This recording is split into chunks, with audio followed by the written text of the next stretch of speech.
আসসালামু আলাইকুম। সবাইকে সেন্স অব ইংলিশের পক্ষ থেকে আন্তরিক অভিনন্দন ও শুভেচ্ছা। প্রিয় শিক্ষার্থীরা, আপনারা নিশ্চয়ই গুগল ট্রান্সলেটর সম্পর্কে অবগত রয়েছেন। কি হয় সেখানে? সেখানে একটি বাংলা বাক্যকে আপনি নিয়ে ছেড়ে দিলে অটোমেটিক্যালি ইংরেজি হয়ে যায়। আচ্ছা, আপনি নিজেই যদি একজন গুগল ট্রান্সলেটর হয়ে যান তাহলে কেমন হয়? আপনি একটি বাংলা বাক্য ব্রেইনে আনলেই সেটি অটোমেটিক্যালি ইংরেজি করে ফেলতে পারবেন।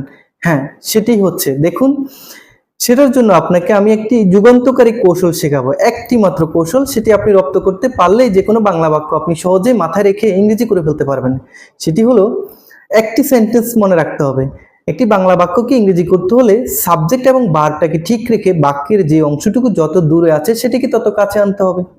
হ্যাঁ, মনে রাখতে হবে একটি বাংলা বাক্যে ভার্ব থাকে সবসময় বাক্যের শেষে, আর সাবজেক্টটি সাধারণত শুরুতেই থাকে।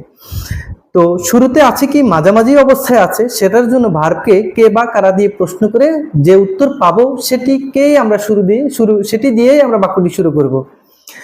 আর দ্বিতীয়ত হলো, যদি কে বা কারা দিয়ে প্রশ্ন করার পরে উত্তর না পাই তাহলে কাকে বা কি দিয়ে প্রশ্ন করতে হবে, তাহলে আমরা সাবজেক্ট পাবো।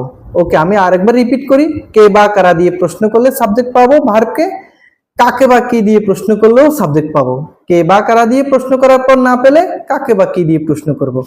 ওকে, সাবজেক্ট এবং ভার্ব যখন আপনি পেয়ে যাবেন, এরপরে বাক্যের যে অংশটুকু যত দূরে থাকবে সেটিকে আপনি সাবজেক্টের কাছাকাছি তত নিয়ে আসবেন, তাহলেই বাক্যটি অটোমেটিক্যালি ট্রান্সলেট হয়ে যাবে। একটি উদাহরণ দিয়ে বুঝাই। যেমন, ইংরেজি শেখার উদ্দেশ্যে রিপাত প্রতিদিন সেন্স অব ইংলিশে আসে।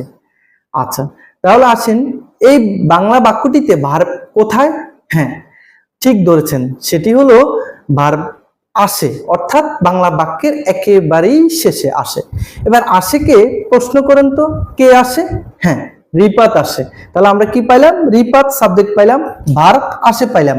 তাহলে রিপাত আসে এটুকু আগে ইংরেজি করে পেলাম। রিপাত ইংরেজি আমরা জানি, রিপাত নাম, আর আসে হলো কাম। রিপাত হচ্ছে থার্ড পারসন সিঙ্গুলার নাম্বার, সুতরাং এসবে যুক্ত হচ্ছে রিফাত কামস। আমরা সাবজেক্ট এবং ভার্ব পেয়ে গেছি, ওয়েল ডান। এরপরে কি হলো? আসের আগে কি, কোন শব্দটি ছিল বা কোন অংশটুকু ছিল? তাহলে সেন্স অফ ইংলিশ ছিল, তাই না? তাহলে repeat comes to sense of English. এখানে টু কেন বসেছে? কারণ রিপাতের একটা মুভমেন্ট ছিল। রিপাত এসেছে বা আসবে, তার একটা মুভমেন্ট থাকবে, ঠিক আছে, গতি থাকবে, আর সেক্ষেত্রে কাম এবং বইয়ের পরে টু হয়। তাহলে repeat comes to sense of English. আচ্ছা, এবার আসেন, সেন্স অফ ইংলিশের আগে বাংলায় কি ছিল? আচ্ছা, উদ্দেশ্যে বা জন্য, তাই না? তাহলে জন্য ইংরেজি হচ্ছে ফর। আচ্ছা, এবার জন্মের আগে কি ছিল? শেখা। শেখা ইংরেজি হচ্ছে লার্ন। তাহলে ফরের পরে আমরা লার্নটাকে আইএনজি করে দিতে হবে, কারণ এইটুকু মনে রাখতে হবে, প্রিপজিশনের পরে ভার্ব আসলে ভার্বটি আইএনজি যুক্ত হবে। তাহলে Rifat comes to sense of English for learning. কি করার জন্য? ইংরেজি শেখার উদ্দেশ্যে। তাহলে ইংরেজি ইংরেজি ইংরেজি ইংলিশ। তাহলে Rifat comes to sense of English for learning English. That's good. This is how আপনি এভাবে প্রত্যেকটা বাংলা বাক্যকে খুব সহজেই নিজের মাথায় রেখে আপনি গুগল ট্রান্সলেটর মতো করেই আপনি ইংরেজি করে ফেলতে পারবেন, ঠিক আছে? এভাবে প্রত্যেকটা বাক্য তো আপনি নিজে নিজে ট্রাই করেন, দেখবেন আপনি পারবেন ইনশাল্লাহ।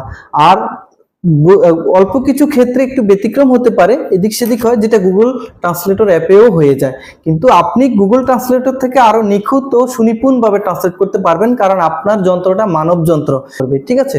গুগল ট্রান্সলেটরে প্রোগ্রামিং করা, সেক্ষেত্রে সেটা একেবারেই আর্টিফিশিয়াল, আর আপনি সেটা চিন্তা করে করতে পারবেন, সেক্ষেত্রে আপনি আরো বেশি বেনিফিট পাবেন।